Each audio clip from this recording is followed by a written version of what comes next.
देखिए पहला प्रश्न है, ये अतिलघुत्तरीय प्रश्न है हमारे। तो पहला क्वेश्चन है बायो सेवर्ट का नियम लिखो।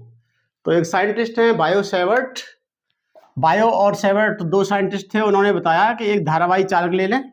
ये धारावाही चालक है, इसमें धारा बह रही है, धारा मान लीजिए कि आई बह रही है। तो इस पर एक अल्पांश अगर लिया जाए जिसकी लंबाई dl है, तो इस अल्पांश के कारण इससे स्मॉल r दूरी पर एक बिंदु P है। बिंदु P पर जो चुंबकीय क्षेत्र होगा, चुंबकीय क्षेत्र B होगा r दूरी पर, जो कि थीटा कोण बना रहा है।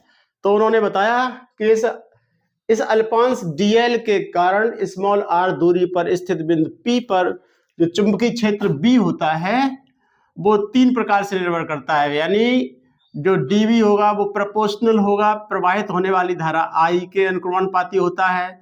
दूसरा उन्होंने बताया कि जो चुंबकीय क्षेत्र होगा वो अल्पांश dl के, अल्पांश की लंबाई dl के अनुक्रमानुपाती होता है।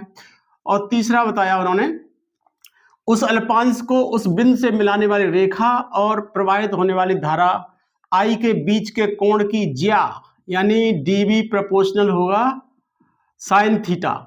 और चौथा उन्होंने बताया कि जो चुंबकीय क्षेत्र होगा वो अल्पांश से उस बिंदु की दूरी के वर्ग के व्युत्क्रमानुपाती होता है, यानी dV प्रोपोर्शनल 1/r²। ये है। तो अगर हम इनको सबको एक साथ लिख दें तो dV प्रोपोर्शनल होगा I dl साइन थीटा और बटे r²। या इसको अनुक्रमानुपात को अगर बराबर में बदल दें तो ये हो जाता है μ0/4π I dl साइन थीटा बटे r²। ये हो जाता है, जहां पर μ0/4π अनुक्रमानुपातीय नियतांक है। इसका मान के बारे में हम आगे बात करेंगे। इस तरह से ये हमारा बायो सेवर्ट का नियम इतना लिखा जाएगा अगर एग्जाम में आता है। देखिए क्वेश्चन नंबर 2 है, निर्वात की चुंबकशीलता की विमा और मात्रक लिखिए। तो चुंबकशीलता जो कि μ0 होता है उसका हमें विमीय सूत्र और मात्रक लिखना है। तो उसके लिए हम क्या करेंगे कि फार्मूला लिख लीजिए। B बराबर होता है, अभी निकाला हमने, बायो सेवर्ट के नियम से निकाला, μ0/4π I dl साइन थीटा और बटे r²। तो यहाँ पर μ0 का निकालना है हमें, तो μ0/4π यानी इसका मात्रक निकालना है। तो ये हो जाएगा br² और बटे I इंटू dl। और देखिए μ0 का मात्रक अगर हम निकालेंगे, ठीक है, तो 4π का कोई मात्रक नहीं, b इसका मात्रक होता है न्यूटन प्रति ampere into metre, into r² का हो जाएगा मीटर स्क्वायर, I के लिए हो जाएगा एम्पियर और dl के लिए यानी लंबाई है तो इसका मात्रक हो जाएगा मीटर। तो देखो ये मीटर मीटर मीटर स्क्वायर हो गया, मीटर स्क्वायर से मीटर स्क्वायर कट जाएगा और ये हो गया न्यूटन प्रति एम्पियर स्क्वायर। तो मात्रक हो गया, मात्रक क्या हो जाएगा, न्यूटन प्रति एम्पियर स्क्वायर। ठीक। और अगर हम विमा निकालें तो, क्योंकि यहां पर ये कहा कि विमा और मात्रक, तो पहले हमने मात्रक निकाल दिया, अब विमा निकालेंगे। न्यूटन के लिए होती है mLT-2 और बटे एम्पियर के लिए a और स्क्वायर लग रहा है तो स्क्वायर, और ये हो जाएगा mLT-2 और a-2, ये हो जाएगा। तो ये हो गया इसका विमीय सूत्र।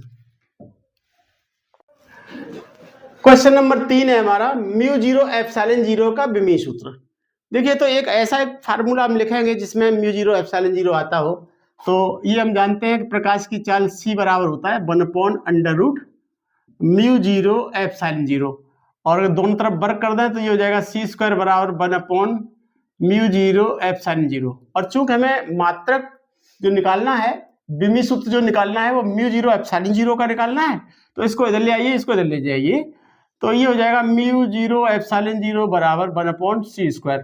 तो इसका अगर हमें मात्रक या विमा लिखनी है, यानी μ0ε0 का विमा या की विमा, बराबर हो जाएगा 1/c। सी यहाँ पर प्रकाश की चाल है, यानी चाल का मात्रक लिखना है, तो चाल का होता है मीटर प्रति सेकंड या LT-1 चाल के लिए, और उस पर लग रहा है स्क्वायर, तो ये हो जाएगा 1/L²T-2, या इसको ऊपर ले जाएंगे तो हो जाएगा L-2 और T2।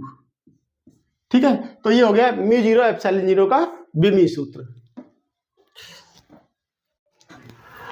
क्वेश्चन नंबर 4 है, किसी वृत्ताकार धारावाही लूप के केंद्र पर उत्पन्न चुंबकीय क्षेत्र का मान और दिशा बताइए। यानी वृत्ताकार धारावाही लूप है, तो ये इस तरह का एक डेरिवेशन किया था हम लोगों ने, वृत्ताकार धारावाही लूप बनाया था इस तरह से, और ये धारा दिखाई थी हमने इस तरह से।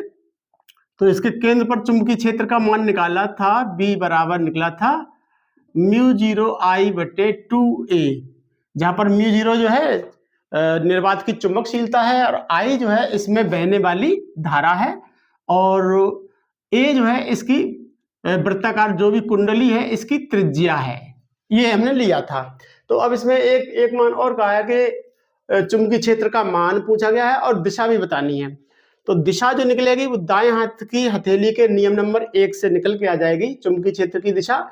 यदि हम अपने अंगूठे और दाएं हाथ के अंगूठे और पंजे को इस प्रकार फैलाएं कि अंगूठा धारा की दिशा में रहे और ये उंगलियां उस बिंदु की ओर संकेत करेंगी जहां पर हमें चुंबकीय क्षेत्र ज्ञात करना है, तो यहाँ पर चुंबकीय क्षेत्र जो होगा केंद्र पर वो हथेली से धक्का देने की दिशा में होगी, यानी चुंबकीय क्षेत्र बाहर की ओर होगा।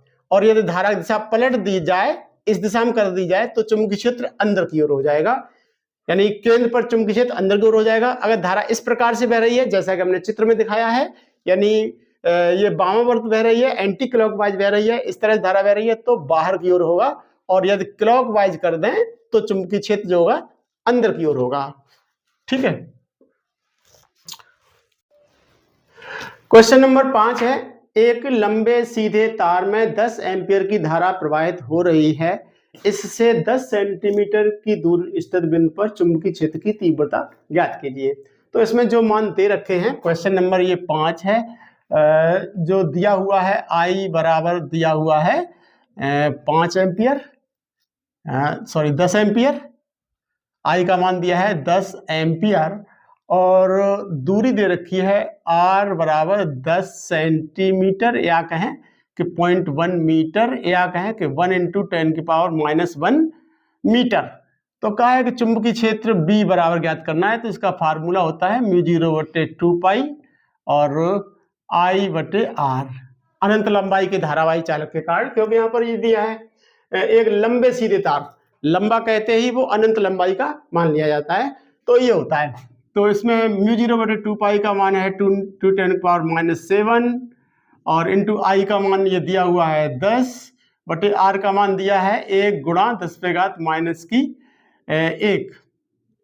इस प्रकार से ये भी ऊपर जाएगा तो प्लस के 2 हो जाएंगे, और इसे हल करेंगे तो -7 और +2, तो ये हो जाएगा 2 × 10⁻⁻5 रह जाएगा। ठीक है, और चुंबकीय क्षेत्र है तो न्यूटन प्रति एम्पियर इंटू मीटर, इतना हो जाएगा।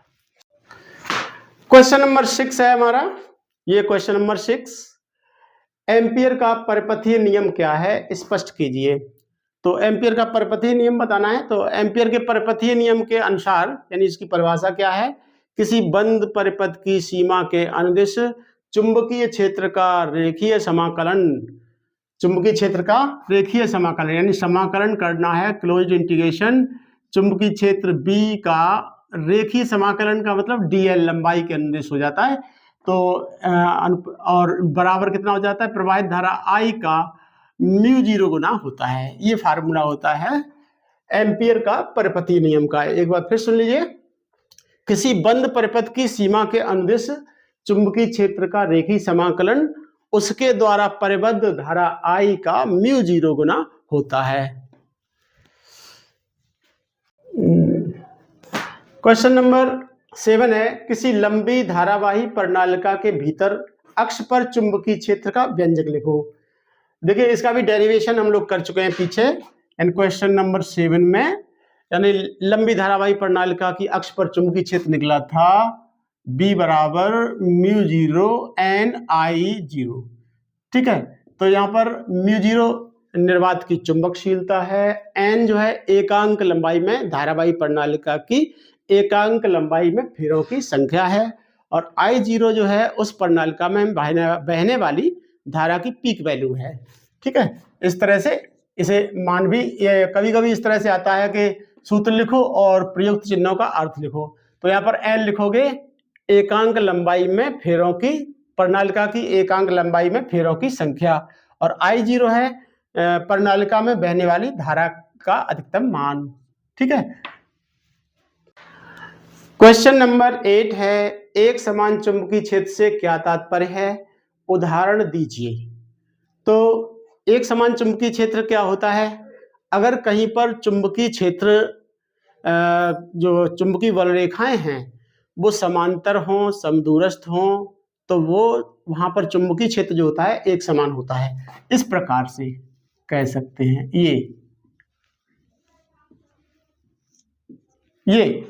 ये कहलाएगा चुंबकीय क्षेत्र बी है, समांतर सारी बल रेखाएं समांतर हैं और समान दूरी पर हैं, तो ये कहलाएगा एक समान चुंबकीय क्षेत्र।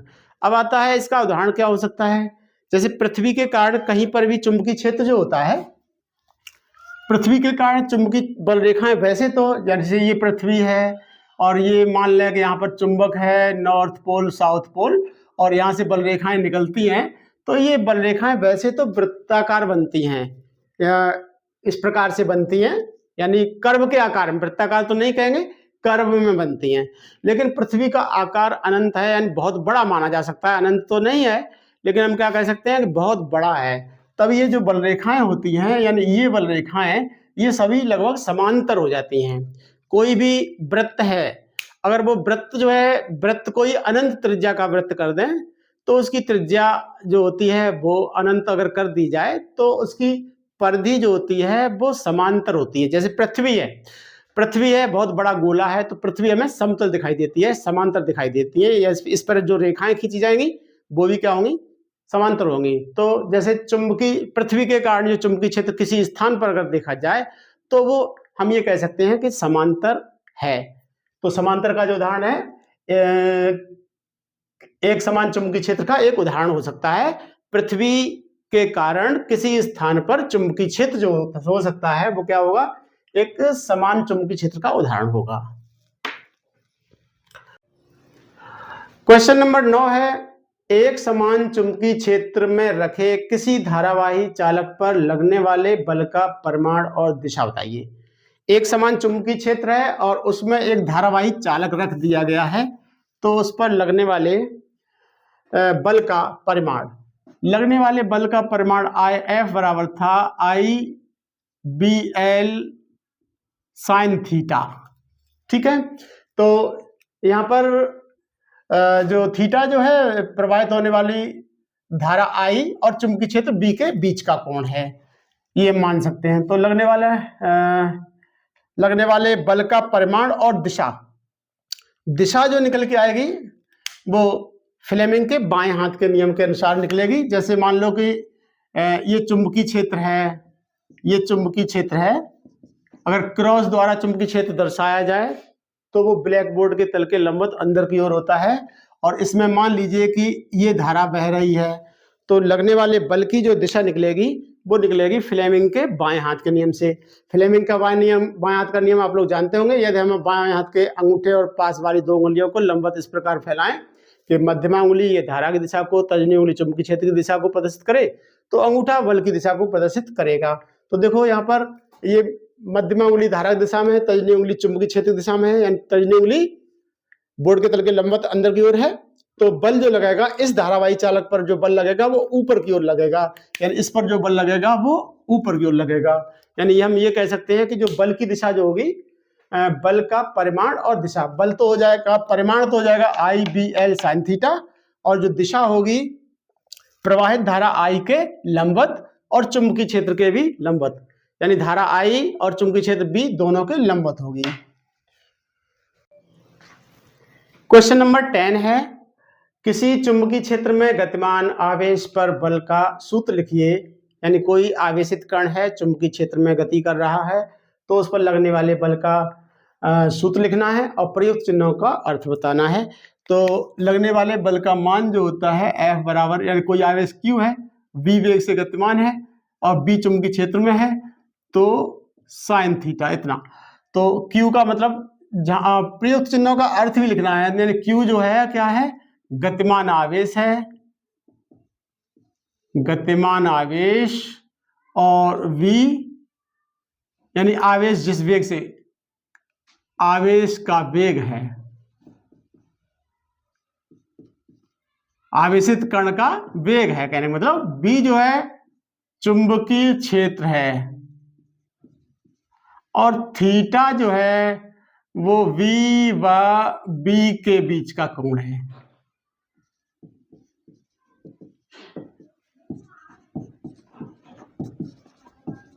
ठीक है, तो थीटा जो है V यानी वेलोसिटी V और चुंबकीय क्षेत्र B के बीच का कोण है। देखिए नेक्स्ट क्वेश्चन है अतलगुत्री प्रश्नों में, क्वेश्चन नंबर है 11। लिखा है 1 इलेक्ट्रॉन 0.1 न्यूटन प्रति एम्पियर मीटर के एक समान चुंबकीय क्षेत्र में, यानी ये चुंबकीय क्षेत्र B का मान दिया हुआ है, लंबवत प्रवेश करता है, यानी थीटा बराबर 90 अंश हो गया है, 10⁵ मीटर प्रति सेकंड की चाल से, यानी वेलोसिटी ये V दे रखी है, करता है इलेक्ट्रॉन पर लॉरेंज बल का मान। ठीक है, तो इसमें हमें क्या करना, जो दे रखे हैं, यानी ये तो दिया है चुंबकीय क्षेत्र B बराबर 0.1 न्यूटन प्रति एम्पियर इंटू मीटर, और लंबवत प्रवेश करता है तो थीटा बराबर 90 अंश, और वेलोसिटी V बराबर दे रखा है 10⁵ मीटर प्रति सेकंड, और कह रहा है एक इलेक्ट्रॉन है तो उसका आवेश हो गया 1.6 गुणा 10⁻⁻19 कूलाम ये होता है। तो लगने वाले बल का मान निकालना है, तो बल F बराबर होता है QVB साइन थीटा, Q का मान 1.6 गुणा 10⁻⁻19 यानी, और वेलोसिटी V का मान 10⁵,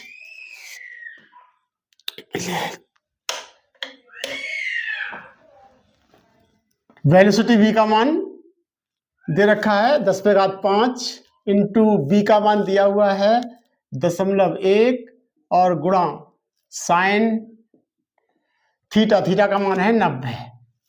इन सबको कैलकुलेट कर लीजिएगा तो ये हो जाएगा, देखो 1.6 गुणा 10⁻19 है, माइनस की, और ये एक और दशमलव, ये तो माइनस की 20 हो गई और प्लस की 5 तो माइनस की 15, इतना रह जाएगा, इतना लगने वाला बल इतना न्यूटन होगा।